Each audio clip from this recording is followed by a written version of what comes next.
Whether the team is performing clean or unsightly, we'll cover it all here on Washington Football Nightly. I, of course, am your set man, Louie T. Thank you for joining me. Let's get to tonight's lead story.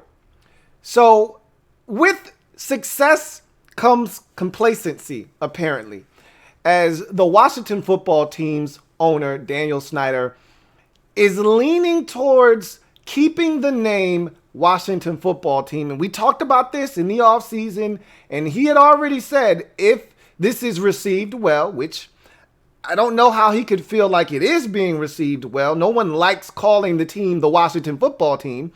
But if it is received well and the team is successful, which I don't think they have anything to do with one another. Like, the success of the team and the team name aren't what is bringing the success right now. It's not because the name is Washington football team that we're having success.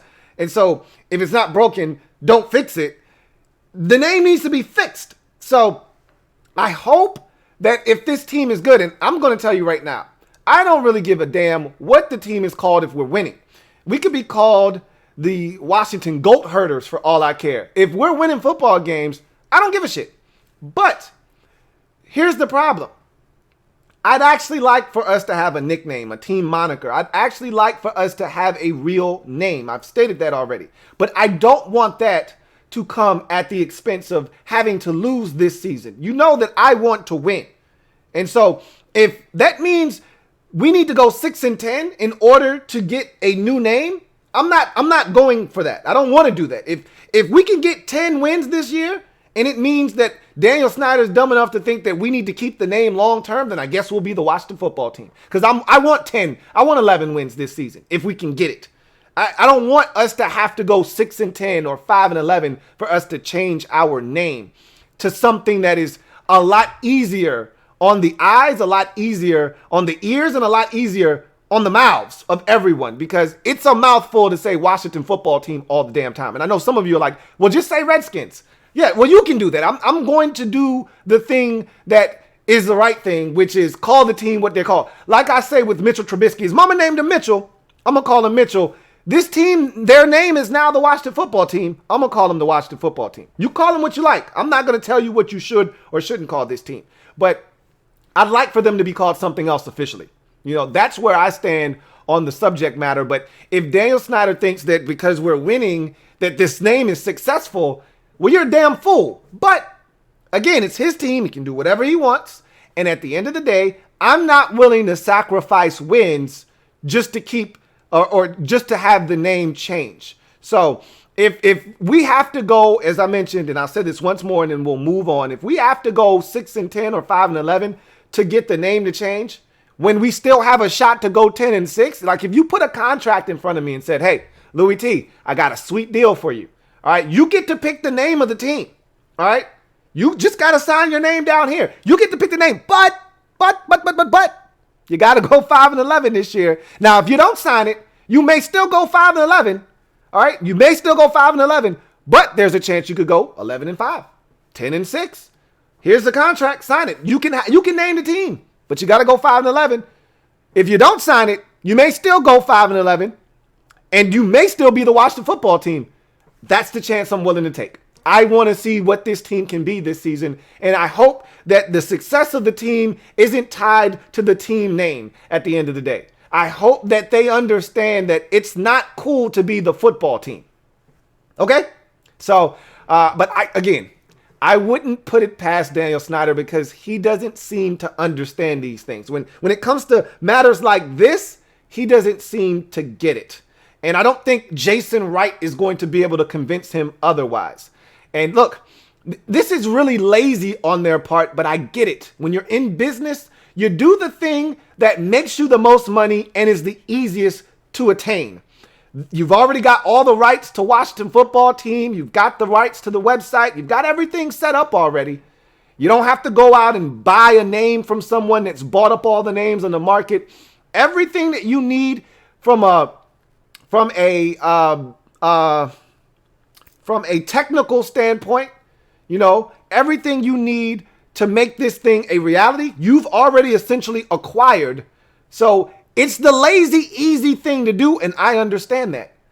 But at the same time, as a fan, I'd like to see the name be changed to something else, but we'll see what happens at the end of the day. You see where this is going. You're 1-0, everyone's excited, and you already see them planting the seeds.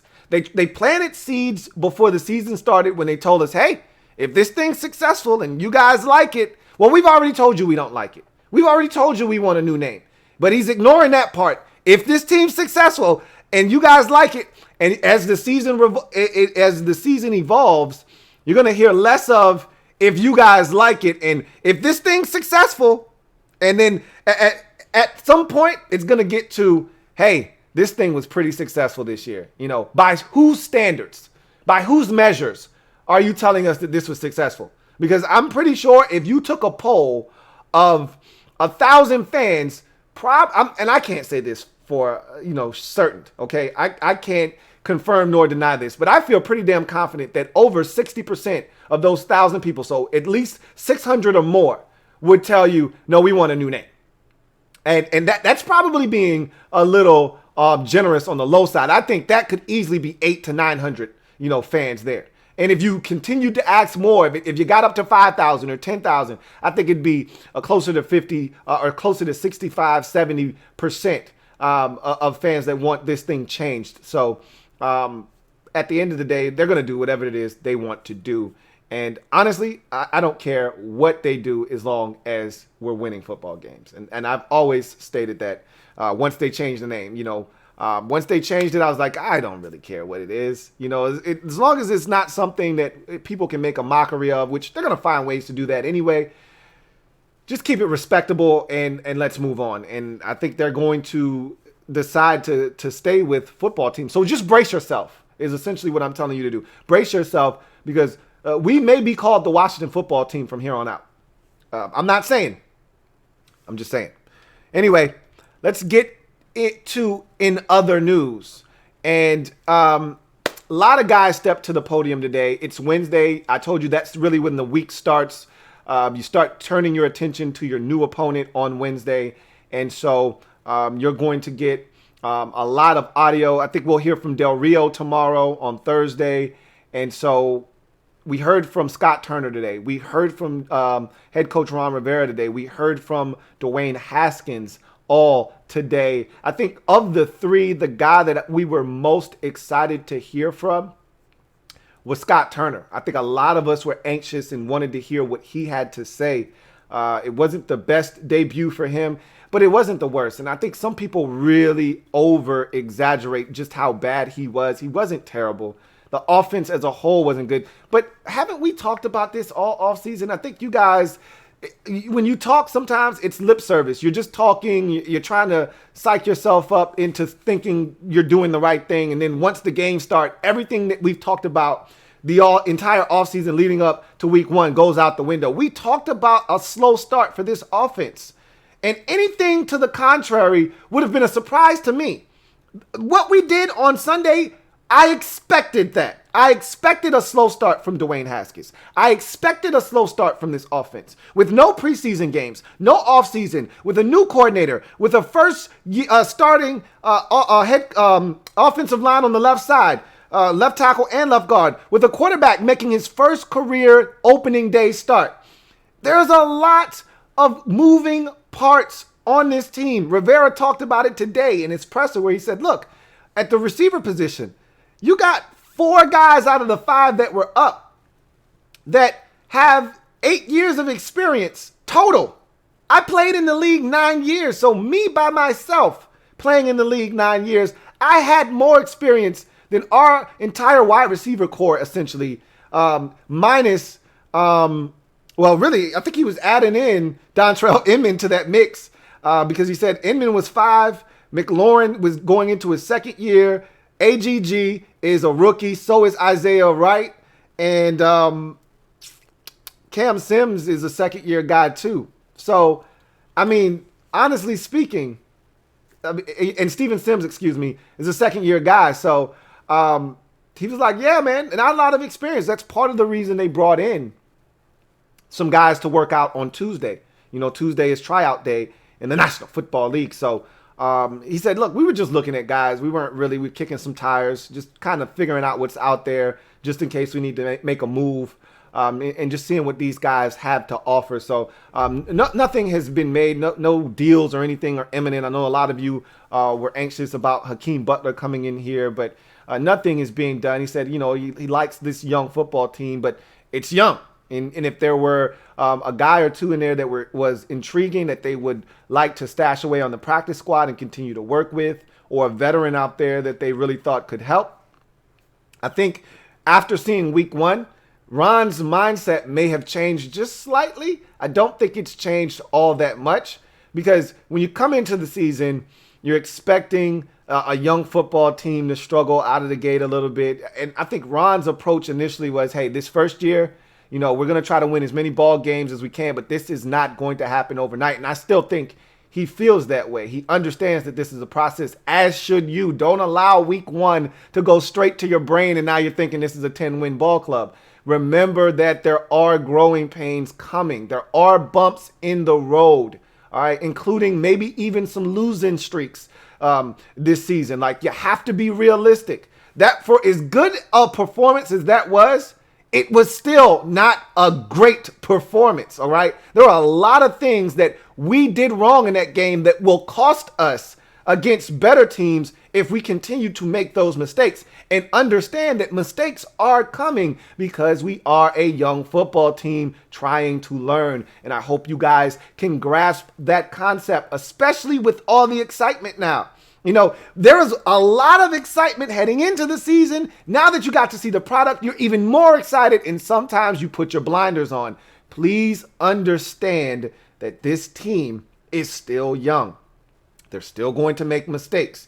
Now, I think we have a chance to be better, especially if the defense is going to play this way.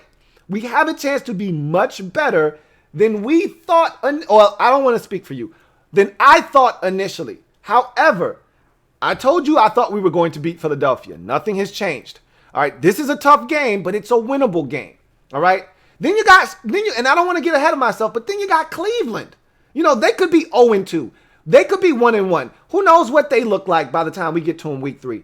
Then I think that's when the real season starts, after Cleveland. That's when we're going to get a real feel for what this team is. We could win all 3 of our first 3 games. I still wouldn't be wholly convinced until we get to the meat of our schedule, when we start seeing the Rams and Baltimore and the Giants, and we start getting into the division, and Dallas and all of those teams. That's when I'm going to start to believe.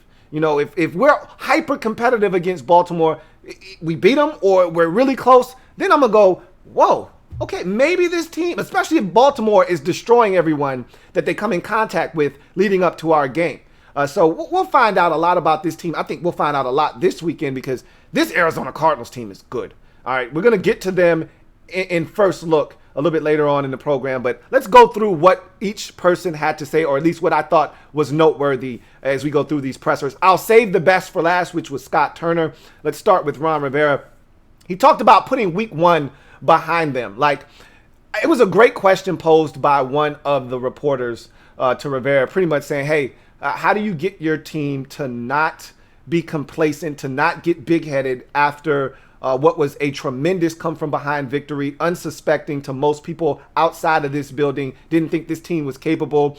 Everyone's been singing and lauding their praises over the last 48 to 72 hours. How do you get them to wipe the memory bank clean and then start to prepare for Arizona and try to eliminate everything that happened last week and start to try to get a win versus the Arizona Cardinals? And before I give you his answer, I'm going to get some of these super chats out of the way. I don't want them to be erased. Let's knock some of these super chats down real quick, and then we'll get back to the comment section, or get back to what Rivera had to say. Rob Yu, thank you for the super chat. Rob Yu, as always, appreciate you. Rob Yu writes, what up, Lou? Love doing it the right way and building through the draft. So why even entertain giving assets for Allen Robinson when we are not one player away from really making noise? While that is a very valid point, and I totally understand it from that perspective.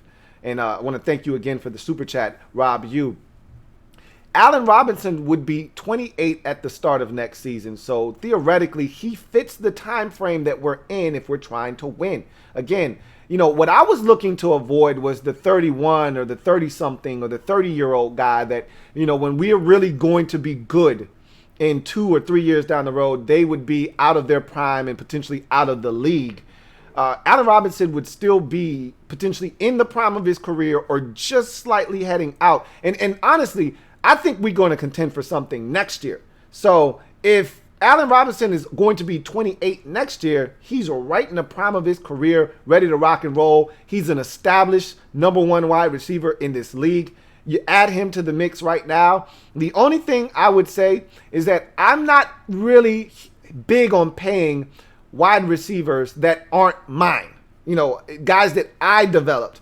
I don't like paying other people's stuff to come here, but he's established himself and he's still young enough that I think, there's really good football left in Allen Robinson. So if you told me 2 third-rounders was all I had to surrender to get him, I'd be on board. Again, I don't know what his asking price is, but as I mentioned yesterday, he's a top 10 wide receiver. So I'm assuming he's going to want top 10 wide receiver money, more likely than not top 5 wide receiver money, because as we all know, the next guy up is usually the next highest paid. So anyway, I understand where you're coming from. If you don't want to give up the draft capital, if you don't want to pay him, you want to spend your money elsewhere, I totally get that. Now, I wouldn't be opposed to it. And again, he's not going anywhere. And I told you as much yesterday that eventually Chicago's going to understand that they can't survive.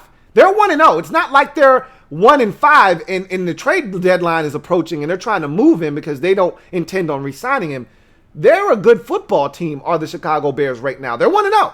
Okay? A lot of teams would love to be in their spot. There are 16 teams that would love to be 1-0, but they're 0-1 right now. So they're not looking to move Allen Robinson. I don't give a damn what someone offers them at this point. You're not willing to throw away your season at the beginning when it's young, fresh, and new with your best receiver when you got a chance to win. He's not going anywhere anyway, but hypothetically speaking, if he were available for 2 third-round picks, I'd be more than welcome to that opportunity.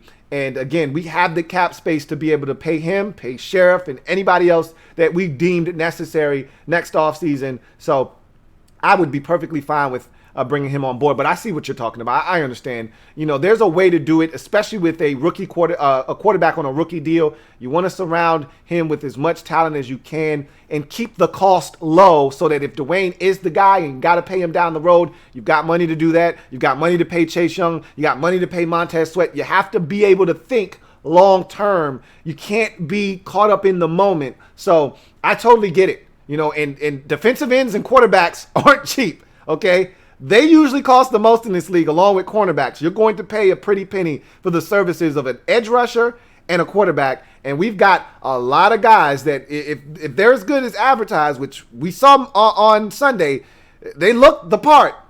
You're going to have to pony up and pay potentially Daron Payne and Adam. You can't pay everybody's. You're going to have to allow a guy or two to walk in that mix. But we'll see. That's down the road. But I totally get where you're coming from. But I think, a guy like Allen Robinson would be too good to pass up. But again, that's hypothetically speaking. He's not going anywhere. The Bears aren't stupid. Thank you for that super chat, Rob. You got another super chat. This one is from King of the North. Thank you for the super chat, King of the North. Greatly appreciate you. King of the North writes, we're going to miss AP this week. Arizona's weakness is on D is running the ball right up the gut. Hopefully Barber gets hot because their LBs can't cover our running backs in the pass game. One of the biggest plays in that game early for San Francisco was a guy that some Washington football fans wanted in Isaiah Simmons getting smoked by Raheem Mostert on a simple Texas route, an arrow route, essentially coming out of the backfield and then cutting across the middle of the field. Jimmy Garoppolo hit him in stride. He took off for a 77-yard touchdown, and just like that, it was 10-0 in that ball game, or it might have been 7-0, and then it ended up being 10-0. But either way, Isaiah Simmons got roasted. That's what a young guy's going to do. That's what a rookie's going to do. He still thinks he's at Clemson, hasn't adjusted to the speed of the game. Nobody in the ACC was running that fast. So he had to find out the hard way that this is the NFL and everybody's fast. And so he got smoked on that route. He'll get better. But, AD had a hell of a debut for the Lions. That's okay. That's all fine and dandy. At the end of the day, I'm happy with the guys we have here. And so we're going to see what game plan, and this is where you find out what kind of chops Scott Turner has, because a good coordinator adapts to the opponent for that upcoming week. You don't say, this is what we do, and we're going to just do this. If you can adapt. Now, some teams can't adapt. Like the Tennessee Titans, they're not a team that's really well equipped to adapt to their opponent. They have to do what it is they do, which is punch you in the face with the run game and try to beat you up physically at the line of scrimmage. We, I think, have interchangeable parts, because Gibson showed me a little something. First of all, I don't know if you guys got this same sense, but when I was watching it back, doing the film breakdown, and I was looking at some of the game again, Antonio Gibson is huge. I mean, he looks the part of a 230-pound back. He is big. So he can handle in between the tackles. I think that we've got what we need, but I've long said I don't think we're a physical run blocking football team. I mean, if you look at the statistics, it was ugly for us again last week. I mean, Peyton Barber had 17 carries for 29 yards. That is a measly, that's not even 2 yards a carry. We averaged 2.2 yards a carry as a team. And the only reason we did that was off the strength of Gibson's 20-yard run. I think it was 20 yards. Might have been 24 yards. But in any event, we're still struggling to run the football. And the Eagles, let's not act as if the Eagles weren't one of the top rush defenses a season ago. So it made a lot of sense that we weren't able to run against them. But still, that was one of the issues last year. It looks like it's going to be an issue this year. I've long said that this is not a dominant run team.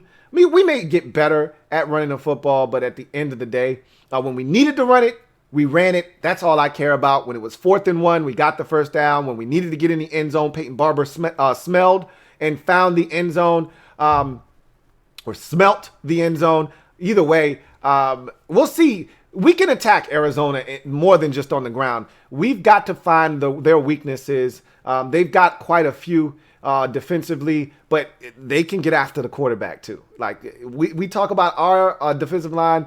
They can get after the quarterback. They've got some guys in that secondary that are uber talented.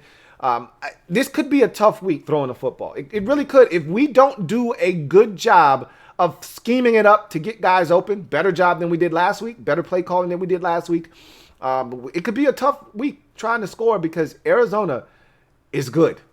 They really are. Thank you for the super chat, King of the North. Big Money Sonny. What's going on, Big Money Sonny? Thank you for the super chat. Greatly appreciate you. Big Money Sonny writes, what's good, Lou? I don't care what they do. Just win, baby. Shout out to Marco Polo in the chat. It's his birthday. Marco Polo. Happy birthday, man. Greatly appreciate you guys. Indeed. And happy birthday. Happy born day to Marco Polo. I'm with you. I'm on that Raiders tip. Just win, baby. I don't really care what the name is. If you're winning games, all of that kind of fades to black. So I just want to win football games at the end of the day. I think I've made that abundantly clear, but I'll say it again for the people in the back that are a little hard of hearing. I just want to win football games. King of the North, thank you for the super chat and doubling up. Double up. Thank you. King of the North, who writes, Dwayne knows the O-line is weak. He threw off his back foot too much. He needs to settle down and step into those passes, use some touch too. Absolutely. And that's something that I'm going to break down in my film, is his footwork. But he had issues with his footwork at Ohio State. And he's one of those guys that we see in this league quite often who has a cannon of an arm, because Dwayne has an arm. He can throw it. And those guys, a lot of times, don't always have the best mechanics because they trust their arm and they feel like, they don't always have to step into the football. You can't substitute for great mechanics. And, a lot of times when Dwayne is off accuracy-wise, it's because he doesn't have his mechanics. But, in the same breath, that touchdown pass to Logan Thomas, he didn't step into that throw either. Like, when you go back and you watch some of his throws, he didn't step into some of those throws that were right there, that were accurate balls. That throw to Logan Thomas over the middle of the field on play action fake. He didn't step into that throw really well. The throw on third down on the blitz late in the game to Dontrell Inman, that ball was there. He didn't step into that throw. That was a flat-footed throw right off his back foot. I mean, he can rip it, man. He's just got to be more accurate. And if you're going to throw, because at this point, you can't teach an old dog new tricks. He's been doing it that way for a long time now. It's hard to break those types of habits. I just want him to be accurate. If that's what you're going to do, be accurate doing it. And so, I'm not making any excuses for him. And, he had to throw to Terry.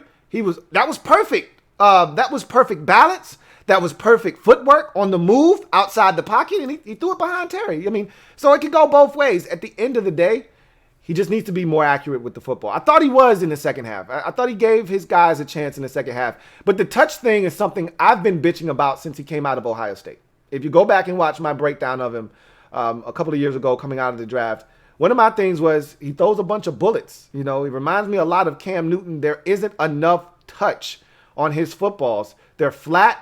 They're hard. Like, I'll give you a great example.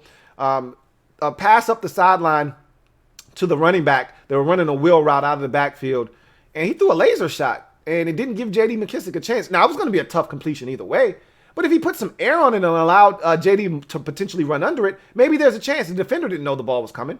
So if you put some air on it and allow J.D. to potentially run under it, you might get a completion there. But he throws a laser shot. Like, what is J.D. supposed to do with that? So and Ron said as much. Needs to put a little bit more air on the football. We're going to see. I don't know if Dwayne's capable of doing that. Really haven't seen that in his career to this point. Haven't seen many passes that had touch. I'll give you one more example because a lot of this I'm breaking down on the film, so I don't want to talk too much. But when he went bootleg, it was a great call. And like I said, you got some of y'all are killing Scott Turner. I thought he called a whale of a second half. I thought there was some really good. I'm going to break all of that down in my film breakdown. So if you aren't on Patreon, you need to get on Patreon because I'm going to break all of that down. On the first play of the second half, he bootlegs Dwayne out, and that was the Terry play, wide open. That's a great call. How about late in the ball game? You want to put the Eagles away. You want to get into field goal range, but you want to run the clock too. And so what does he do? Bootleg Dwayne out of the pocket. Steven Sims comes across the formation, hit him out in the flats, and Steven Sims for 27 yards. That's beautiful by Scott Turner. I thought he had a whale of a second half, but there's another play, but again, I'll break that down in the film anyhow. I said all of that to say this. Dwayne's going to be fine. He's going to be fine. I like what I saw. I like the poise that I saw from him in this game. It didn't all go well early. He didn't get down. He played within himself and within the score and context of the game in the second half. He didn't try to force. He did force a couple, but they weren't dangerous forces. They were like, man, you're going to get your player killed forces. He's going to be fine. I like what I saw from him. And the most important part is, until you get all cylinders firing on offense, just don't lose the game. That's all I ask. When the defense is doing what they did on Sunday, just don't turn it over. And, that forced fumble could have been catastrophic. I'm so glad. And I told Jaron, I said, look, man, if you're going to give it up, you better go get the damn rock. And he did. Almost allowed that ball to come out, but he got it. And cooler heads prevailed, and we were able to punt that thing away instead of giving the Eagles 1st and 10 from about the 14-yard line. So that could have been disastrous, but he didn't turn the ball over. That's the most important part. We're just going to take baby steps here. So thank you for that super chat, King of the North. Got one here from Dory Gunner. Thank you for the super chat, Dory Gunner, who writes, said before the season Kerrigan would be effective off the bench. You did say that. I remember that very vividly. He says, less plays, so more energy when he comes in the game. Defensive player of the week, # all-time franchise sack leader. And I'm happy for Ryan Kerrigan. His first ever defensive player of the week award. And that's so special because it happens on the day in the game that he breaks the sack record. It's amazing. I don't know if Kerrigan's been recognized this much in his career, for a game, and this has to feel good for him, and he said it before the season. He wants to finish his career here in Washington. If he continues to play like this, He'll have no problems convincing the organization that he deserves a 3-year deal that will allow him to stay here and finish up as a Washington football team member. So he was awesome in this game. And you said it.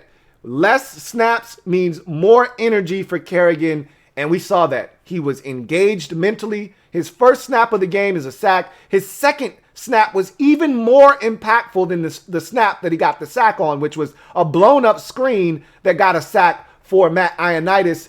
Kerrigan came in and had a massive impact in this football game, indeed. And congratulations to Kerrigan again for being our all-time sack leader. Kevin, the PFR, thank you for the super chat. Greatly appreciate that. Got another super chat here from Tuba Steve 6. Thank you for the super chat, Tuba Steve 6. Greatly appreciate you. Tuba Steve writes, appreciate all the news that you give. You keep it real. That's all I aim to do. That's all I know how to do. And some people don't like it, but it is what it is. I appreciate you, Tuba Steve, for appreciating me and continuing to support the Louie T Network. So thank you so much for all that you do for me and the Louie T Network brand. And I appreciate you, Tuba Steve 6. John Perez with the super chat. Thank you for the super chat, JP, who writes, I'm confident we can beat Arizona and get to Murray. He's more elusive than Wentz, but he can be got if you collapse the pocket properly. Easier said than done. All right. So, there is rush lane integrity that must be kept intact when you're playing against Lamar Jackson. And this is a great practice for Lamar Jackson because, and they run a slightly different offense, obviously, than what we'll see against Baltimore in about 3 weeks. But it's a little bit of practice for Lamar Jackson because you're seeing the same caliber athlete here in Kyler Murray that we'll get with Lamar Jackson. Not as much wiggle as Jackson can offer. And probably not as much speed either, but Murray isn't too shabby in the speed department, as the 49ers found out the hard way. But the Ravens run a little bit more runs that are quarterback-centered runs, that are actually called runs, whereas Murray is more of a guy that when things break down, he takes off. There's a quarterback draw or two, maybe a read option or two in there for Murray, but a lot of times he does his damage when he drops back to throw, doesn't like what he sees, or you come after him with a blitz, and then the Red Sea parts, he sees a gap,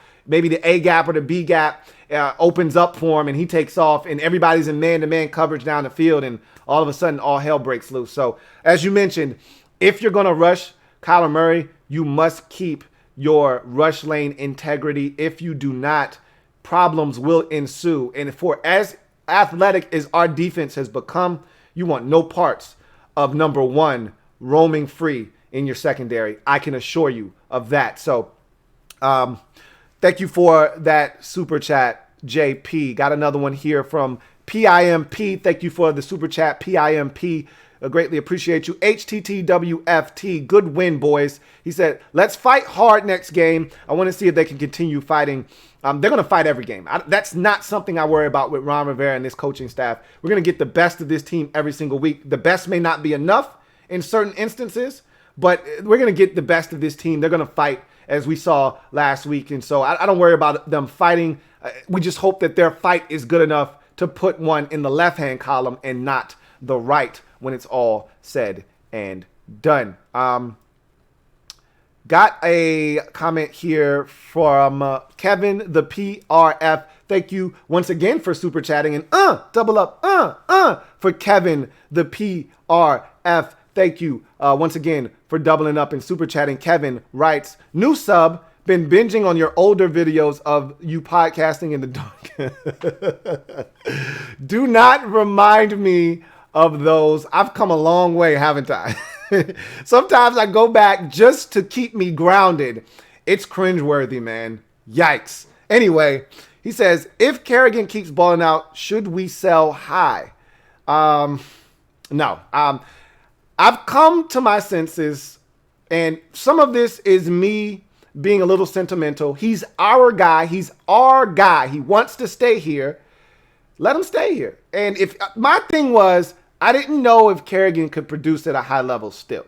And what I saw is in limited snaps, he could be exactly what the doctor ordered, because when I watch the elite defenses, they come at you in waves. When the Broncos won the Super Bowl in 2015, man, they just kept coming. You know, one of the better pass rushers last year was a guy that was on that Broncos roster in 2015 as a rookie, in Shaq Barrett. And they came at you with Barrett and Shane Ray and Von Miller and Jackson and Wolf. And they just kept coming at you and coming, and you couldn't get away. When two guys got tired, two more mercenaries came in. Hired mercenaries come in and come and get you. And so that's what we did. I mean, I was so, man, when I went back and watched the film, I was shocked. I'm watching the game. We're down to 5 minutes left in the fourth quarter. Chase Young isn't in the game. They got Kerrigan and Ryan Anderson and Tim Settle in the game. There's a pan shot of Chase Young cheering on his teammates on the sidelines on a crucial third down late in the ball game. And I'm like, that's how much confidence that they have in this rotation, that they don't care who's in the game. They expect production. And so that's scary. And a guy like Kerrigan is of more value to us than to just give him away. And I don't know how much someone would be willing to give us for him, but at this point, I think he's worth more to us. And again, I want to see this guy retire a Washington football team member. So I've done a total 180 on that situation. You know, I like the rotation that we have. I like the impact he's having on the young players. Chase Young calls him a dude, and Kerrigan does it the right way. I think those kind of guys, we don't have many of them on the roster, and that's good. You don't want a bunch of oldies. But the oldies but goodies that we do have, Thomas Davis, Alex Smith, Ryan Kerrigan, all of these elder statesmen are guys that are tremendous in the locker room, and they're good for the young guys. I think it's a really healthy mix, and Kerrigan's one of those guys. So thank you for the super chat, Kevin, the PFR, and welcome to the Louie T Network. Glad you're here, and I look forward to chopping it up with you a ton in the future. Got another super chat from PIMP. Double up. Thank you for doubling up, PIMP. Washington football team is all he says. That might be the name, and it might be the name for good. I mean, if it is what it is. I'm not going to cry over spilt milk. I would prefer it to be something else, but if it's Washington football team and we're going 11-5, 12-4, call us the Washington football team. All right. So I digress. Thank you for doubling up, PIMP. Got another super chat here from Door Gunner. Double up. Thank you for doubling up, Door Gunner. Greatly appreciate you. Door Gunner writes, young players on offense and young OC going to be a work in progress. We need to have patience. Stay the course. Hashtag Ron's plan. Ron's plan. Ron's plan. You know the rule. You know the game. Y'all know the rules to the game, then play. Just like Door Gunner just said, just as I've said at the top of this show and a bunch of times in the offseason leading up to week 1, it's a young team, young offensive weapons. As Rivera brought up at his press conference, you got a second-year star wide receiver that we think is going to be a star in the making in Terry McLaurin, but he's only a second-year guy. He performs, acts, and carries himself like a 7-year vet, but this is only his second year in the league. You got Steven Sims, who also is only in his second year in the league. AGG is a rookie. So is Isaiah Wright. Cam Sims is a second-year guy. So when you look at the receiving group, and Dontrell Inman is the only veteran on the receiving core, it's a young receiving core. Thomas made his first real start as the number 1 tight end on Sunday, and I thought he actually performed really well. He was one of the bright spots on the offensive side of football, but long way to go at tight end, obviously. The offensive line, especially the left side, was a little worrisome in the first half of the game, but I thought they got their act together in the second half. And so a lot of moving parts, man. A young backfield. J.D. McKissick is a young back. So is Antonio Gibson, who's a rookie. And then, obviously, the guy pulling all the strings, Dwayne Haskins, is a second-year quarterback, making his 8th career NFL start. I think it was his 8th or 9th career NFL start.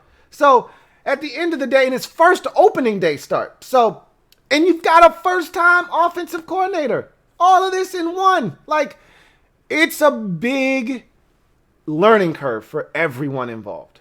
And like I said, I thought Scott Turner did some good things. I thought Dwayne Haskins did some good things. Terry McLaurin did some good things. Steven Sims had a great catch down by the goal line. I thought there were a lot of things that everybody on offense did individually well. Antonio Gibson had a good pop on a run. The offensive line did some good things in the pass game, giving Dwayne time to survey on that 4th and 1, allowing Peyton Barber to bounce it outside. How about Terry McLaurin with a key block to get him outside to get the first down? I thought everyone did something good, and as a collective group, I thought it was a solid performance, but there's a lot of work to be done. So obviously, we got to stay the course, stay the plan. You know the plan. It's Ron's plan.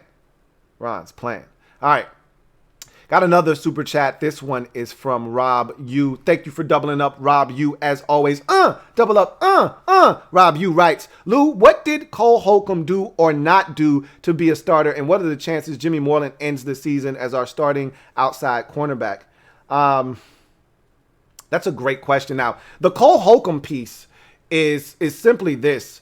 They just like other guys better. You know, Cole Holcomb is a guy that they like. He's on the injury report this week. We remember he got banged up on specials on Sunday, ended up coming back to the game, but he's a guy that we'll look at and see if he'll be able to go this week. I don't know if we'll get Thomas Davis back or not, but Thomas Davis is a guy that they like. They also like Sean Dion Hamilton. I'm going to tell you right now, the heart and soul of the defense, you know, as a collective group, the glue guy, believe it or not, when you watch the tape, it's John Bostic, okay?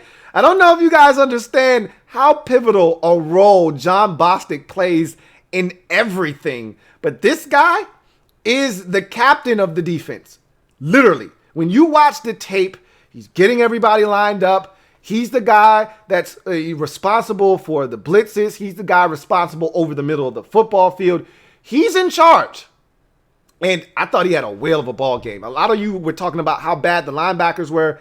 I thought John Bostic was fantastic in this football game. And I liked him last year. I'm liking him even more in Jack Del Rio's defensive scheme. So John Bostic, I thought, was pretty impressive in week 1. So they like their linebackers is what I'm trying to tell you. And I think they like Cole Holcomb. They just like him less than the guys that they have on the field. Kevin Pierre-Louis, Sean Dion, Thomas Davis, and John Bostic are all guys that are going to see the field quite a bit. And I think Cole Holcomb is a guy that they feel confident that if they have to put him on the field, they feel confident that he'll get the job done. But they like the other guys better and want them on the field more. And so I don't see them taking those guys off the field at this moment right now. And in terms of Jimmy Moreland, that's a great question, because when Kendall Fuller comes back, the assumption is he takes Jimmy Moreland's spot and Jimmy goes back to the bench until, you know, we go to our nickel package. But if I'm the staff, it's really hard to take Jimmy off the field. I mean, Jimmy was outstanding. You know, Jimmy was all over the field. They blitzed Jimmy from the slot multiple times. Jimmy was an active participant in the run game, blowing up screens and attacking offensive linemen and being aggressive. I showed that on my film breakdown. Jimmy taking on essentially Jason Peters coming at him as a kick-out block, and Jimmy not afraid and getting to Boston Scott and taking him out of the game. Jimmy's fearless, man. And obviously the interception, it'll be interesting because Kendall Fuller practiced, full participant today. I think tomorrow will be a better indication as to where Kendall Fuller is in his recovery process, because you can practice fully one day, have a setback after waking up tomorrow and realizing, man, I'm extremely sore. I don't feel good. So if he practices fully again tomorrow, it's safe to say that Kendall Fuller will be making that trip to Arizona, and he'll probably be ready to go. And it'll be interesting to see what happens. But I'll just tell you this much. Jimmy Moreland is a guy you got to have on the field. Ron Rivera absolutely loves him. He adores Jimmy Moreland, and you see why. Jimmy's a dog. I talked about it already. And it wouldn't shock me if Jimmy's starting sooner rather than later. You know, even with Kendall Fuller back, you're going to see a ton of number 20 on the football field, whether he's in the slot or if he's out wide, because Kendall Fuller also can play in the slot too. So I think there's a chance you could see a ton of number 20. And by season's end, he's going to be a starter. You know, whether it's him taking Darby's spot or him taking Kendall Fuller's spot outside. Remember, Kendall Fuller or Darby's on a 1-year deal, so he could be a part of the future. He could not be a part of the future. Moreland's not going anywhere. He's only in year 2 of a 4-year rookie contract. So, Fabian Moreau is in the last year of his deal, his rookie contract. So, a lot of interesting moves to be made. I thought Fab had a strong game as well, and that's another guy that needs to see the field. I told you, Rivera said this, and we didn't know it at the time, and we thought this was just coach speak, but he said, look, this secondary group is much more talented than any group I had in Carolina while I was there. That's saying a lot. So, because remember, that was prime Josh Norman, and, they've got some talented guys in Carolina. This group looks a lot better than what we thought going into the season. This was a question mark position. If these guys continue to play this way, and again, with what we're doing up front, if the back marries the front and the front marries the back, I'm not saying. I'm just saying. Anyhow, thank you for that super chat, Rob. You got another one here from Tuba Steve 6. Double up. Thank you for doubling up, Tuba Steve 6. Greatly appreciate you. Tuba Steve writes, I know you said this already, but let's say it for the people in the back. It's 1 week. Let's take it one game at a time. HTTR. I'm going to say it again. Because, sometimes people hear what they want to hear. They may not want to hear this, but I'm going to say it anyway. Relax. A wise man once told me this. RELAX. Relax. You know what I really want to see? It's 1 week, guys. But you know what I really want to see? How this team handles all of this stardom, all of this fame that they're getting. They were on the cover. My man JP sent me a tweet. Washington was on the cover of Sports Illustrated on Monday this week. They were on the cover. Like, it was a storybook ending to what was a tumultuous offseason in terms of week 1, the Ron Rivera angle with him having cancer, his very first game as Washington football team head coach, all of the name change and, everything that came with the sexual harassment and misconduct at the workplace, everything that was going on with this organization. To come back and do what they did in week 1, it was like out of a movie. It was like a script. And so everyone's jumping on the bandwagon defensively. And like there's still questions about this offense, but every media outlet, and some people took the angle of what's wrong with Philadelphia. They didn't want to give us any credit. That's fine. I don't care about that. I'm not a credit whore. I'm not looking for everyone to be giving us credit because it's 1 week. I'm not looking for, you know who I like listening to? I don't want to hear from the people who doubted us, who think we were going to be trash. I like hearing from the people that were on the bandwagon before we got the 8 sacks, like Peter Schrager. That's who I want to hear from because I like when people are validated, okay? I like validation. I was talking to somebody in the comment section of one of these videos, and they said, matter of fact, it was the overtime video after the game last week. And they said, you sound like you drinking the Kool-Aid. You sound like you are a little hyped, like you need to calm down. And I said, you know what? You're a little right about that. I understand it was just 1 week. But you know why I was so hyped? Validation. I seek it. I love validation. We all do. Who doesn't like validation? Now, the only time I don't like validation is when I want to be wrong about something. I stuck my neck out on the line. I said, I guarantee that we're going to win in week 1. I had Eagles fans coming for my throat, for the jugular, man. They were coming for my throat. Oh, y'all going to beat us? We beat you 6 in a row? Okay. And so I put my neck out on the line, but I was confident that the boys would back me up. And I also went out on a limb. And I don't know if many of you will remember this, 4 months from now when the season meets its conclusion, but I also went out on a limb and said, we're going to lead the league in sacks. Well, that's a hell of a start. So I'm seeking validation. But at the end of the day, that's why I like to see people like Peter Schrager or Bucky Brooks who said, hey, don't sleep on the Washington football team. They're dangerous. That defensive line that they put together, they got something out there. Those are the people I like to hear from. But to go back to what we were talking about before, it's 1 game. I want to see how they handle all of this newfound stardom and fame. Everyone's now on the Washington football defense now. Now they're looking to see, can they do it again against Kyler Murray and that high-octane Arizona Cardinals offense? That's a hell of a matchup week 2. I mean, when the schedule first came out, no one was circling Washington at Arizona in week 2 as a marquee matchup. But because of what we did defensively, because of what they did offensively, now people are looking at that matchup and saying, that's one I need to watch. If I've got DirecTV Sunday ticket, I wasn't looking. I wasn't checking for Arizona hosting Washington. Now I am. Let's see how the boys handle it. Because in the past, we haven't handled this kind of attention very well. That's been one of the things that I've always talked about with this organization, this team. We don't handle success very well. Let's see what they do with a little bit of newfound success in week 1. Hopefully they stay grounded. This is the difference between Jay Gruden and Bruce Allen and all those clowns that were running the show before and the guys that we have now. Ron's not going to allow them to get big-headed. You know, he told them that this is one game. And he said, whatever you do, you make sure you know you're the Washington football team. And so I love it. Want more of it. It's Ron's plan. Ron's plan. Thank you for the super chat and doubling up, Tuba Steve 6.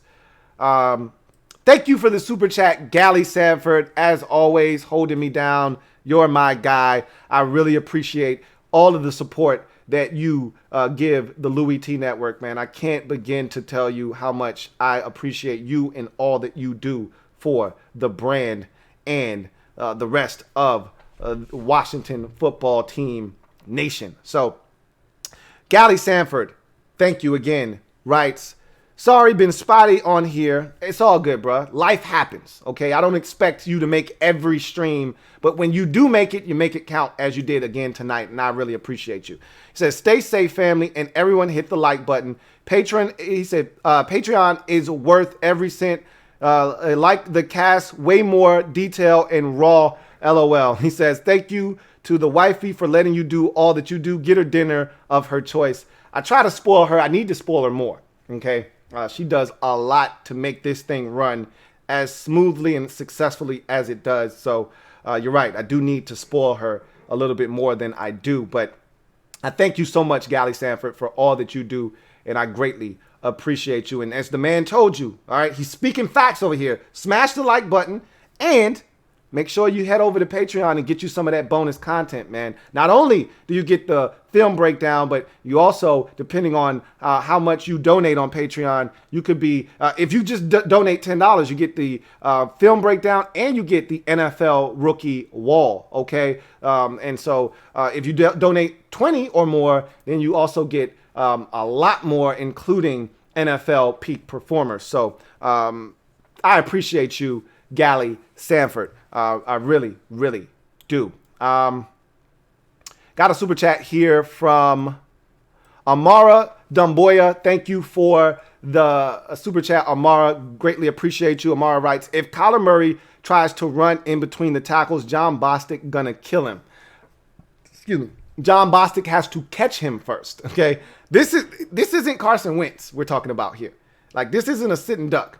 Kyler Murray doesn't like to be hit. And those are the quarterbacks that usually last a long time in this league. The guys that don't like to be hit. Russell Wilson doesn't like to be hit. What Wilson will do, he sees, and Murray, much like Wilson, a former baseball player, he knows how to slide. So you're not going to get clean shots unless you catch him sleeping and slipping in the pocket. Rarely happens with Kyler Murray. He has great peripheral vision, or as his coach likes to say, spatial awareness. That's what Robert Griffin III lacked. Had no peripheral vision, had no spatial awareness, and he was a straight line athlete, and he was very breakable. Kyler Murray is the direct opposite. He's short, he's compact, he's kind of stocky for his size. He's a former baseball player, so he knows how to slide. Robert didn't. And he's a guy that sees everything around him, so it's hard to just get him to stand in one place and take a beating. So there's a lot here to the Kyler Murray puzzle that we'll have to solve. But the first thing you have to do is keep him in the pocket. That's number one.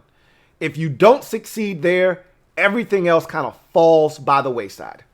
If you can't keep him in the pocket, he's going to destroy you. Okay?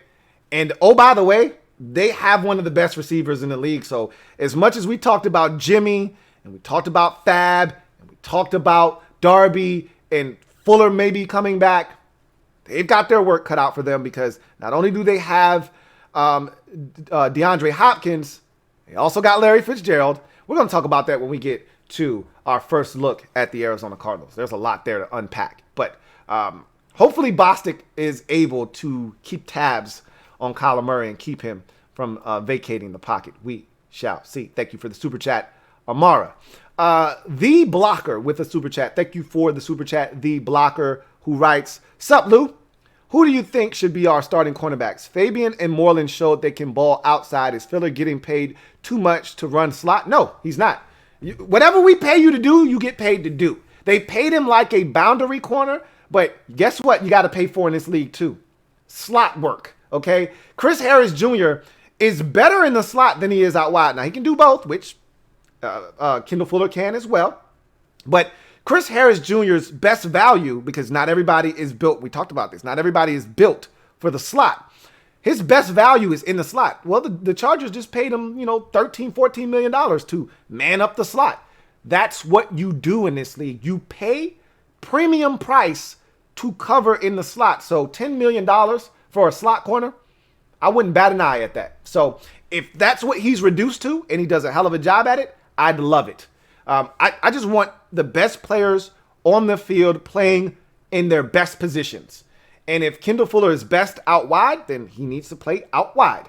If Jimmy Moreland's best out wide, then he needs to play out wide.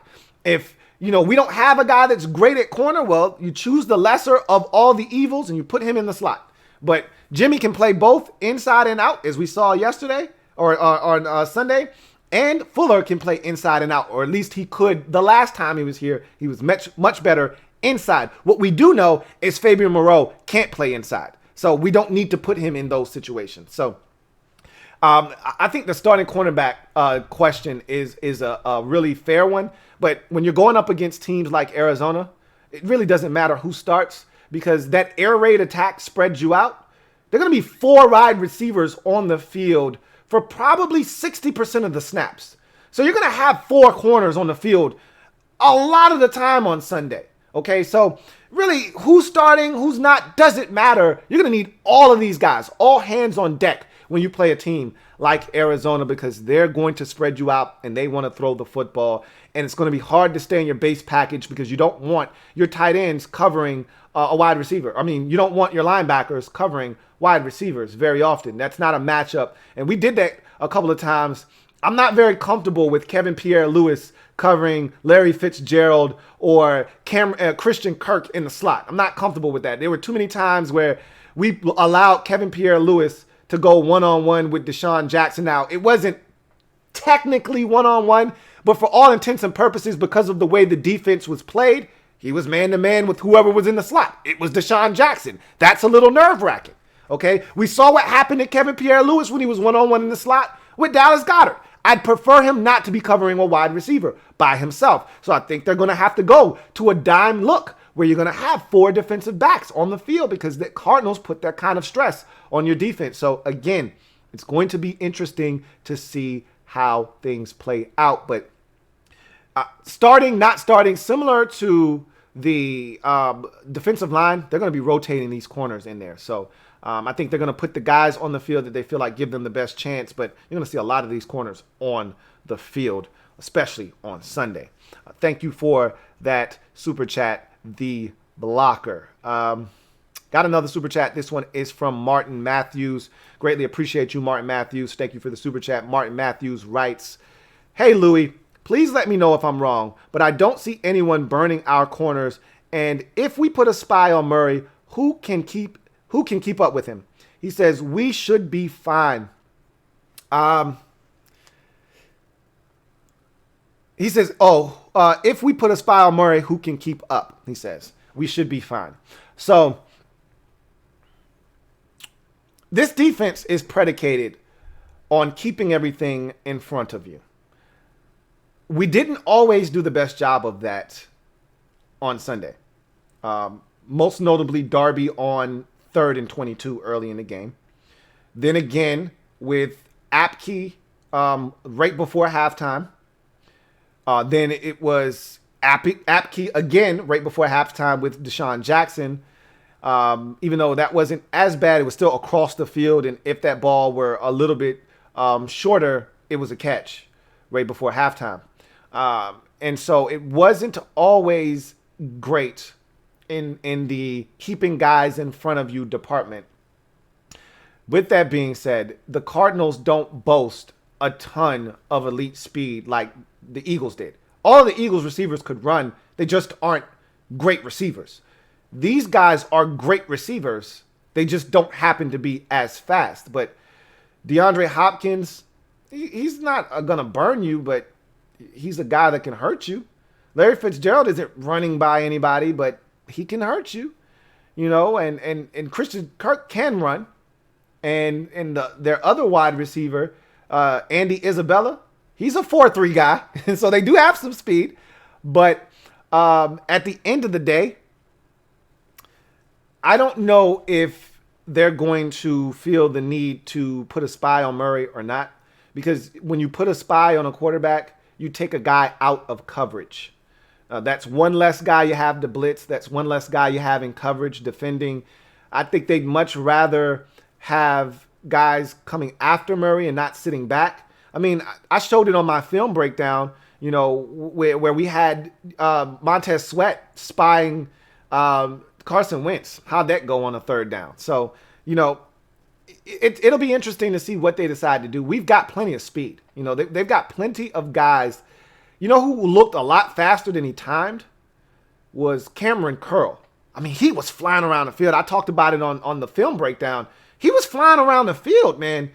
At times he was a blur. There was a blitz that he had in the game where he came off the edge, and I was like, good grief. It was the pass that skipped that hit the ground that everyone thought Rivera should have challenged, and he talked about it after the game as to why he didn't challenge it.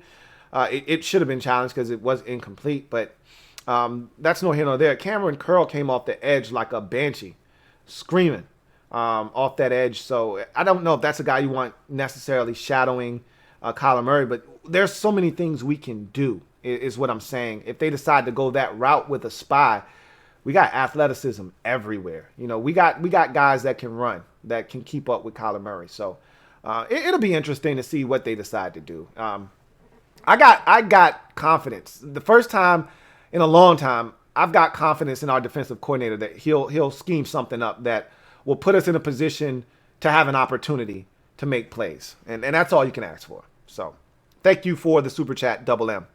Got another one here from Barrett Downing. Thank you for the super chat as always, BD. Greatly appreciate you. Barrett writes, always a great show, Lou. Thank you. No, thank you, BD, for all that you do and your continuous support. Thank you again. Greatly appreciate that, Barrett Downing. Trevor Patch, thank you for the super chat. Trevor Patch, greatly appreciate you. Trevor writes, got you on Patreon today. 5 more to 23. I don't know what that last part means. I'm just going to say, okay, thanks, I guess. But I saw that you hit me up on Patreon, and so I appreciate that, Trevor Patch. Thank you so much for that and becoming a patron, and, or as I like to say, thank you for your patronage. Did you get that one? Yes? No? Maybe so? Okay. Whatever. Appreciate you, Trevor Patch. Let's see. Got another super chat here from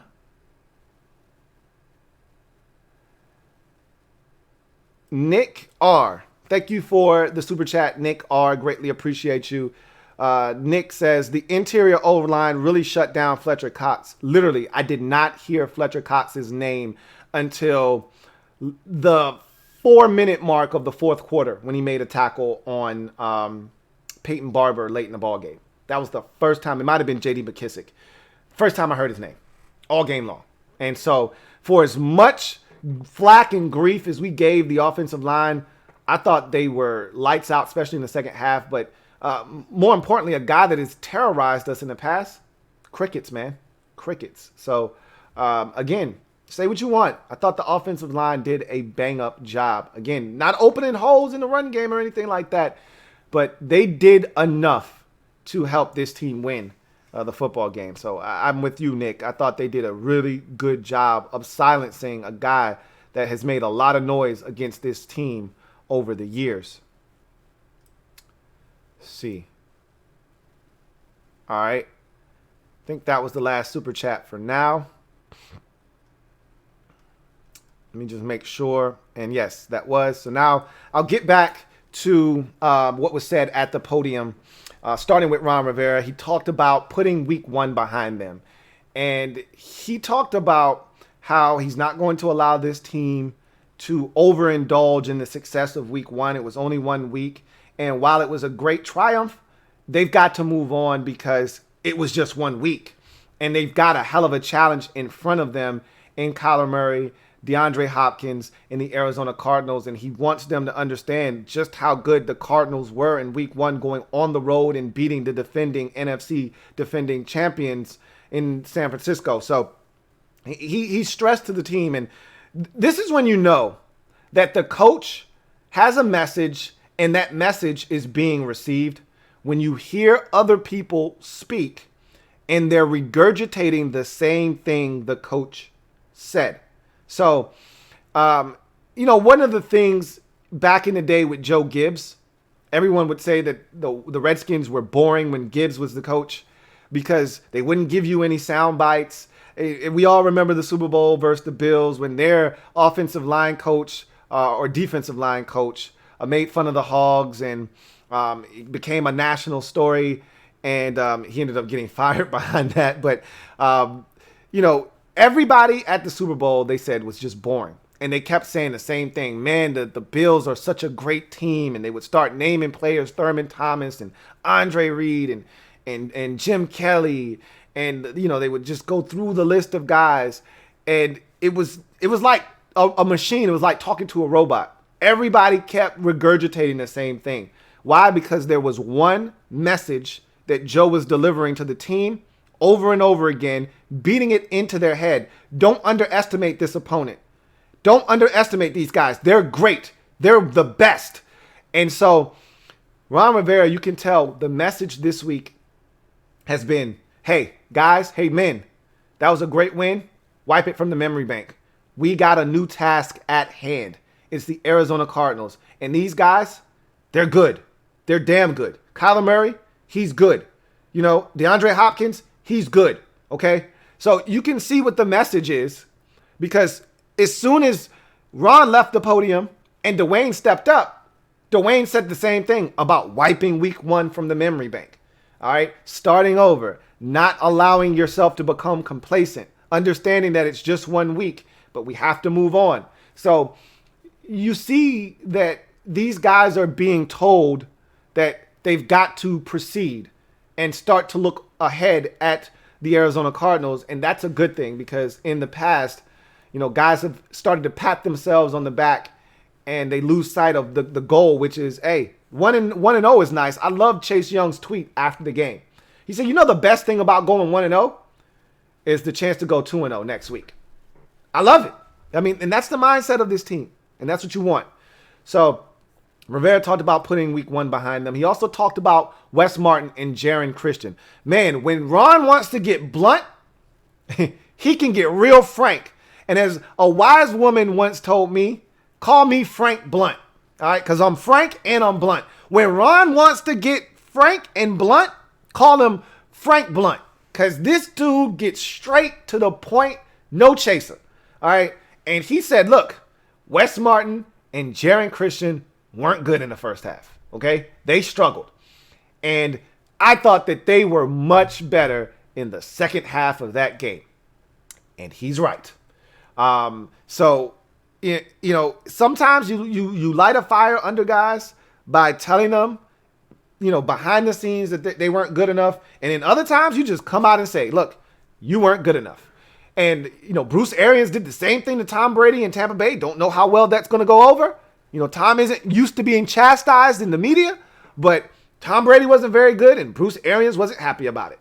So we'll see what happens with those guys, and if they are the kind of players that receive that message well. But I can tell you this much: they stepped their game up in the second half. And we saw a lot less pressure on Dwayne. Remember, early in the game, Dwayne, there were times where he barely got the ball off. He was under duress. And I think some of that sped up his internal clock and forced him to be inaccurate on some balls where he actually had enough time and didn't step into it. So I can tell you this much. He was definitely direct when talking about Wes Martin and Jaron Christian. That tells me he's holding guys accountable. Look, get the job done. All right. Do your job. And he said it in the presser at least 3 or 4 times. Do your job. He said, against Kyler Murray, I'm not going to give you our game plan. Rhiannon Walker was asking him specific questions. He's like, look, I'm not going to give you our game plan for Sunday against Kyler Murray. But I just tell you this, guys need to do their job. Sounds good to me. That's what the Patriots motto is. Do your job. You do your job, we'll get results. He talked about this wide receiving core and how young it is. I've already talked about that, so I'm not going to beat that horse. Rivera talked about how he played 9 years in the league, and as a whole, the wide receiver group has played in 7 years of football total. So he said, four of the 5 guys, 8 years of experience. So that's part of the reason that they were sniffing around some receivers on Tuesday on tryout day, bringing some guys in. They brought about 7 guys in, including a quarterback. Nobody was signed. So we'll see what happens with that. But at the end of the day, he just talked about how young the receivers are and that, he likes the youth of the group, but, they are young. And with youth comes, growing pains, as I always mention. And he said, we'd like to, take a look at some other guys and see if anybody intrigues us, piques our interest, and see if we want to add them to the practice squad. So that's all they were doing. So you then move on to Dwayne. He talked about putting week 1 behind him, and as I just mentioned. And so I thought that was key there. He talked about leadership, at halftime, what prompted him to go up and make the speech. And he also talked about getting into an offensive rhythm. And he said, early in the game, you got to understand, he said, we didn't have any preseason. We didn't have any time to really get in a game situation. You can try to replicate it in practice, but we didn't get into many game situations. And so everything was kind of new for us. And, there are a lot of guys making their first starts, a lot of guys out there, and there was some nervous energy. Let's be honest with ourselves. A lot of pent-up energy. I think that's part of the reason you see Chase Young, Montez Sweat, Ioannidis, and all these guys jumping off sides. 1, you can hear the snap count better, but 2, a lot of pent-up nervous energy too, And, Dwayne talked about that. And, he said, look, there's a lot of moving parts. We'll continue to get better. But, we did some good things, and we just got to continue to build off of that. So, I thought Dwayne, again, continues to be poised at the podium, is a guy that's really getting it.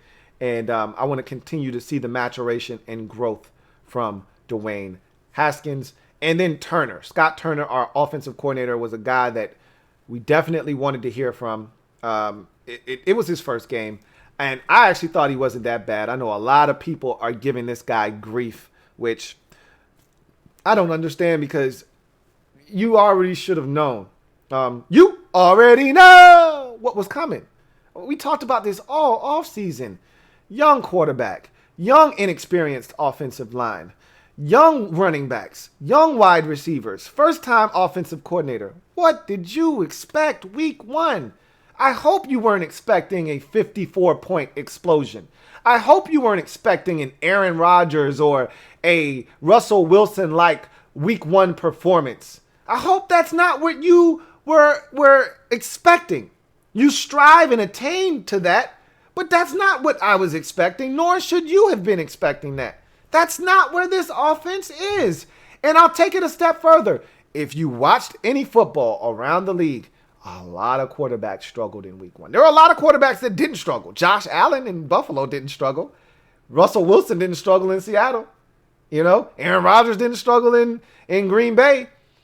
Gardner Minshew didn't struggle in Jacksonville. But there were some quarterbacks and some teams offensively that did not look right. Brady struggled in Tampa. New Orleans, which was a big surprise to me, they struggled offensively. They did not look right in New Orleans. All right. There were a lot of teams that you thought were going to come out and light it up, and they didn't. And it's week one. It's week one for everybody. And so some teams hit the ground running. Others did not. I thought he did a good job in the second half. I thought he settled down. So Ron Rivera also said this. And I think Scott Turner didn't necessarily like that Rivera said this. If you kind of read between the lines, he felt like this was a private conversation, didn't really need to be discussed. And Ron is a straight shooter, man.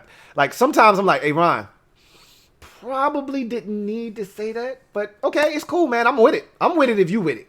But Ron told the media that he told Scott, hey, you trying to be a little cute here, man. And that wasn't the exact terminology. I forget the exact words that were used. But, hey, you trying to do too much, essentially. You're trying to score 17 points with every play call. Settle down, man. Let's start stringing some consistent plays together. Let's move the football. Let's not go 3 and out. Let's settle down. And he said after he had that talk with Scott Turner, things got better and Turner settled in. And so when the media, and you know the media, they're famous for this. They take your exact words and then throw it in the face of the guy that these comments were made about. And so they took those words from Rivera and threw it right in the face of Scott Turner. So, yeah, Ron just said that he had to talk to you about, trying to do too much and really not calling a good game early. And that's not what he said, but similar, paraphrasing. And Scott was like, well, shit, Ron ain't have to tell y'all all of that. Y'all ain't need to know all of that we talk. And he essentially said, I'm not going to tell you what was said, and it was kind of a private conversation, but Coach pretty much said you can't get it all back on one play. There's no 17-point play. Just settle down and call the game within the framework of the game. And sometimes coordinators get lost in that, And, this is a first-time offensive coordinator. Throw out those final 4 games of the season last year. This is his first time in control of an offense. So it's new for him too. And he said, it's a feeling out process, and he's going to be better. I thought, like I told you, and I reeled off a couple of plays that I was impressed with from Scott Turner in the game that were some stellar play calls. I thought they did some really good things. The touchdown pass that Dwayne Haskins threw to Logan Thomas, that was a great concept, got him wide open, caused confusion amongst the Eagles. And remember I talked about tempo? I thought they did a tremendous job with tempo. They did a good job of Dwayne hurrying up to the line of scrimmage, catching the Eagles on the field with the personnel that they didn't want to let off. The Eagles were gassed. I don't know if you guys saw that, but we wore them down on both sides of the football, offensively and defensively. And the tempo had a little bit to do with that in the second half, especially when we got into a little bit of an offensive rhythm. There were times the defense would force a turnover, or like, for instance, when the Eagles went for it on 4th down and got stopped. And now it's a short field. Now you're or when they missed the field goal, now you got a short field. You're starting from the Eagles 40-yard line, or you're starting from on the 4th down failed attempt when Bostic got the sack. You're starting from the Eagles' 43-yard line, or your 43-yard line, excuse me. But you're damn near at midfield, and so you got a short field, and we're still putting together 11-play drives with a little bit of field in front of us.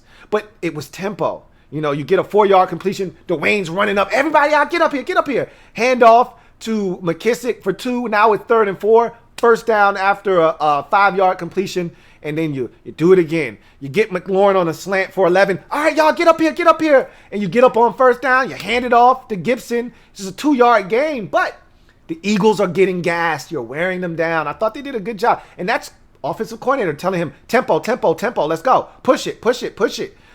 So I thought he did a really good job, of play calling. I thought he did a good job with tempo. I thought he did a good job of keeping the Eagles off balance. They came with a blitz on a crucial 3rd down late in the ball game, called a beautiful slant to Dontrell Inman, and Haskins hit him. It was a great catch because the ball was kind of high, not too high, but you want that ball in front of him. It was kind of right where he was at instead of where he was going. Still, Inman made a great catch to get the 1st down. So I thought that he did a really good job in the second half of this game. He's settling into his role as offensive coordinator. So he also had an assessment of Dwayne's play in week 1. And he talked about, yeah, Dwayne, there's some plays Dwayne would want back and some decisions that he made that he probably would like to have over again. But all in all, I thought he made, smart decisions. I thought that he did some really good things. I thought he did a good job with tempo. So, a lot of the things that I saw, he saw as well. And again, it's a maturation process for everybody involved. So looking forward to seeing more of this offense. And for the first time in a long time, I don't know how long this is going to last, but I used to always be a nervous wreck when we were on defense because our defense was trash. I would always want the offense to be on the field, because in my mind I would say, well, we can't get hurt unless we do something stupid. Worst case scenario, we should just punt the football. A wise man once told me every possession should end with a kick. That doesn't always happen in today's new age of NFL where teams like to go for it on fourth down like the Eagles do. And I talked about that in the film study. But every possession should end in a kick. We'll see what happens. At the end of the day, I think that now I've learned that this defense can handle themselves. So it puts me at ease a little bit more. And offensively, I'm a little bit more nervous when we're on offense than we're on defense. And that's crazy because it used to be the other way around. But I'm starting to get really comfortable with this defense and what they're fully capable of. I'm getting a little bullish. But anyway, let's get to the comment section. And got some more super chats. So we'll knock some of those down. And let's see. Super chat here from Santiago Head. Thank you for the super chat, Santiago Head. Greatly appreciate you. Santiago writes, "What's good, Lou? Much love to you, bruh. Hope you're being safe and blessed. Was I the only one noticing Cam Sims being first down on special teams?" No, I told you he was a good special teams player, which is why I thought he was going to make the football team. He was always a good special teams player, which is part of the reason why the last staff wanted to keep him on the roster, but he kept getting hurt. So Cam Sims is a guy that can play some special teams, and that's another reason why they wanted to keep him on the practice squad. And I really think they didn't want to cut him, but they had other guys that they wanted to hold on to, especially the offensive line, that they were more concerned with. And so they had to cut bait somewhere, and it ended up being a guy like Cam Sims. But you know that they really like Cam Sims because they designated him as one of the 4 guys that couldn't be touched on their practice squad. So, and he's again on that list this week. So you know how they feel about Cam Sims and his value on this football team, not just as a receiver, but more specifically on special teams. And yes, Cam Sims is a good special teams player. And thank you for that super chat. Got another one here from A Typical Brother. Thank you for the super chat, A Typical Brother, who writes, "What up, Lou? How do you feel about making a move for wide receiver Allen Robinson of Chicago? He's not happy there, and him and Scary Terry would be a great duo." So talked about that on Washington Football Nightly yesterday. I don't know if you've been following that situation. Robinson had a sit down with management and head coach Matt Nagy in Chicago. The air has been cleared. They're going to move forward. I never thought for one second they would be foolish enough to trade their best receiver one game into the season. Now, if you come back to me in, say, a month and a half from now and Chicago's 2-4 heading into the trade deadline, different story. Then you can talk to Chicago. They may be open to do something there. But 1-0 after week 1? Nah, they're not trading away Allen Robinson. And his agent already had come out and said, we didn't ask for a trade. So if the agent doesn't validate that we're looking for a trade, nothing's going to take place. So I knew that wasn't going to go down, but I talked about it yesterday on the show. So if you really want in-depth analysis of that, yesterday's show is where you need to go. I'll just tell you this.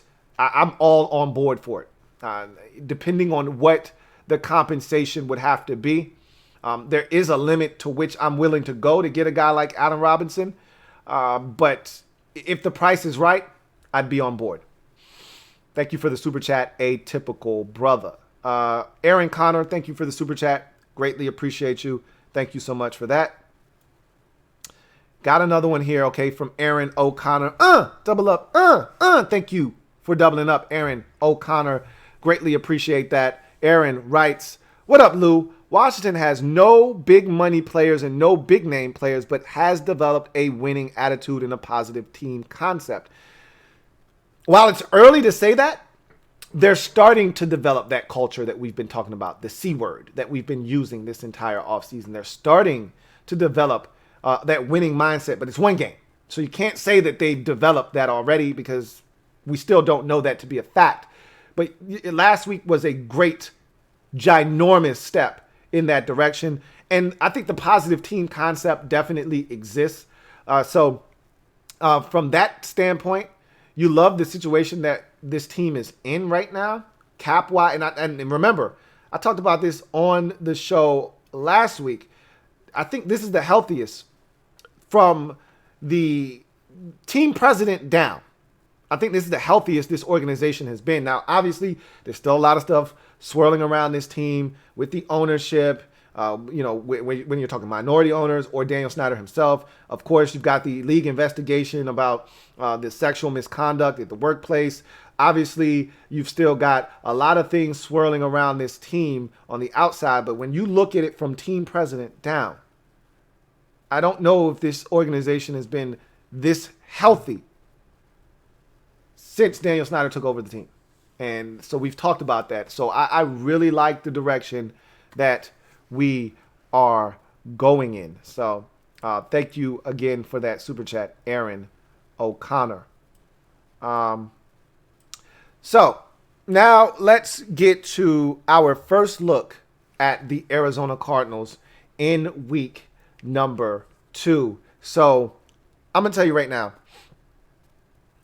this team is scary from a number of different standpoints. And remember, we're not breaking them down tonight. We're just taking a first look at the Arizona Cardinals and giving you a brief synopsis of what I saw watching their week 1 game versus San Francisco. Number one, they're talented in their secondary. All right. They've got talent on defense. Chandler Jones is one of the best pass rushers in the league.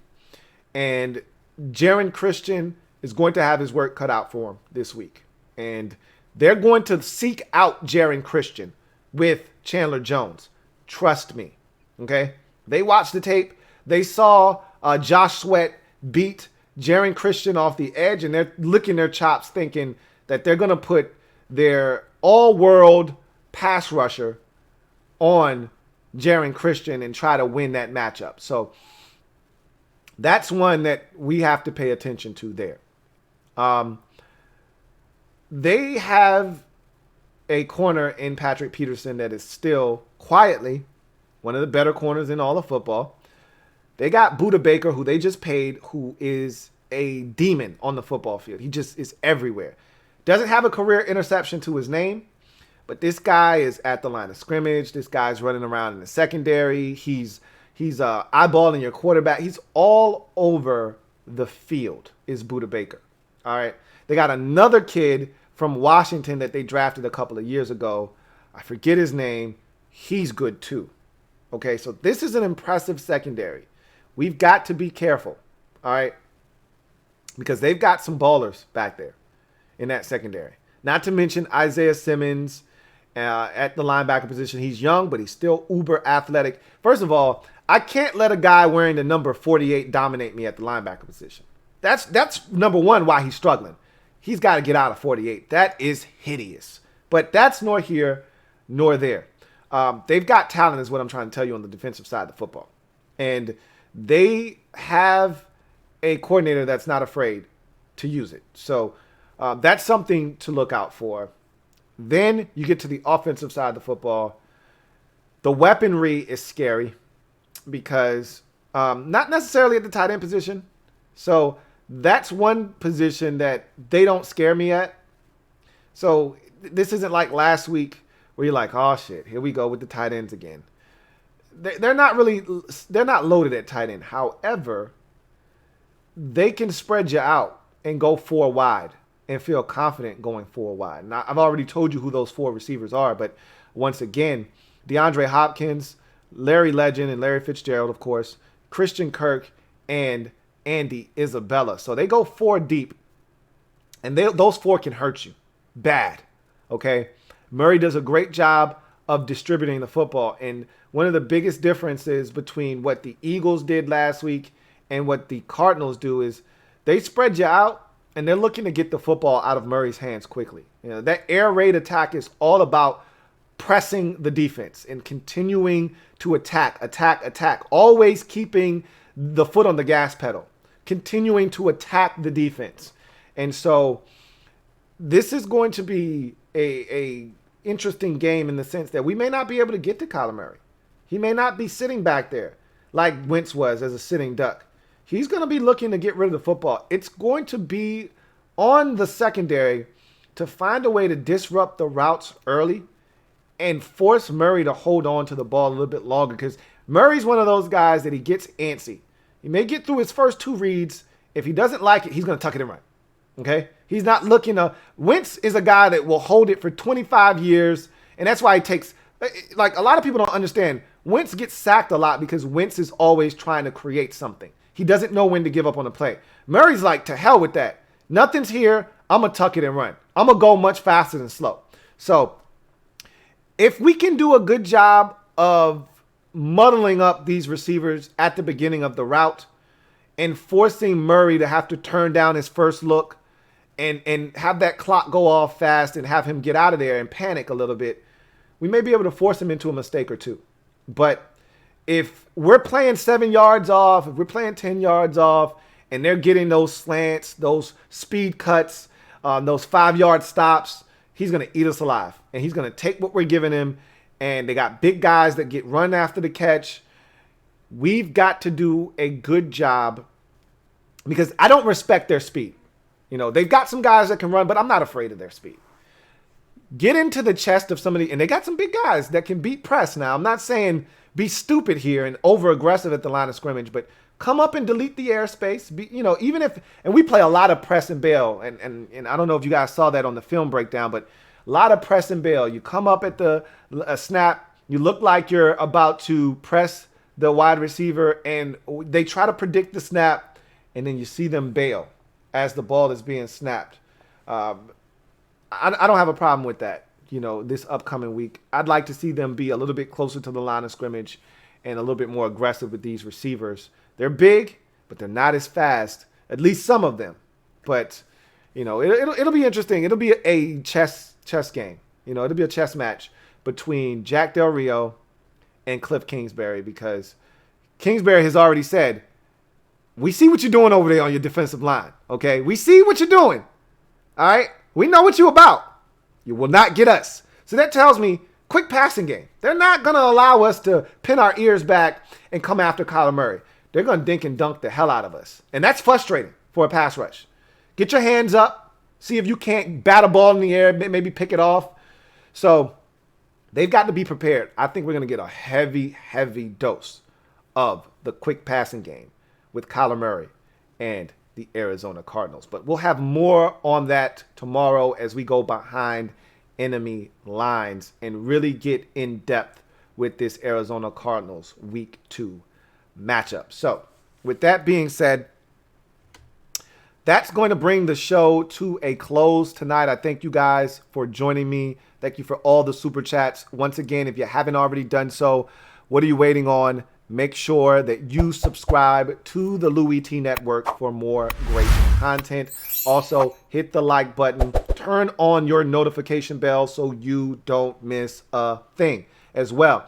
And also, don't forget, Louie T Network merch available. I got a brand new shirt. It's the same shirt, but it's in a different color. That Washington election shirt that was in black, it's now in burgundy and gold, available on the site. So check that out. It's available for purchase. So if you liked the shirt, but you didn't like the fact that it wasn't burgundy and gold, I got you covered. Got more shirts and more merch coming. You'll hear about that in the coming weeks. So stay tuned for that. But make sure you're supporting the kid by getting yourself some Louie T Network merch as well. And also, Patreon is up and running. It's available.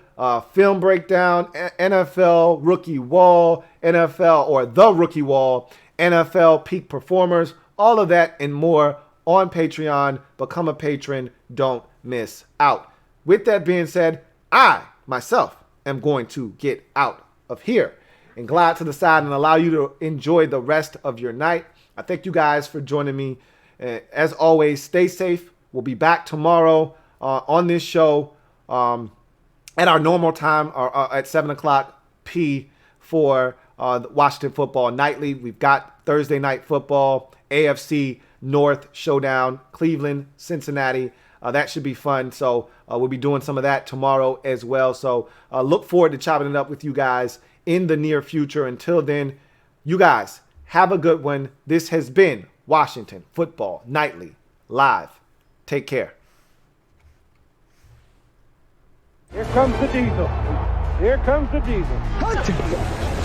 There's the snap, hand to Riggins. Good hold. He's got the first down to the 40. He's gone. The 35, the 30, the 20. He's gone. He's gone.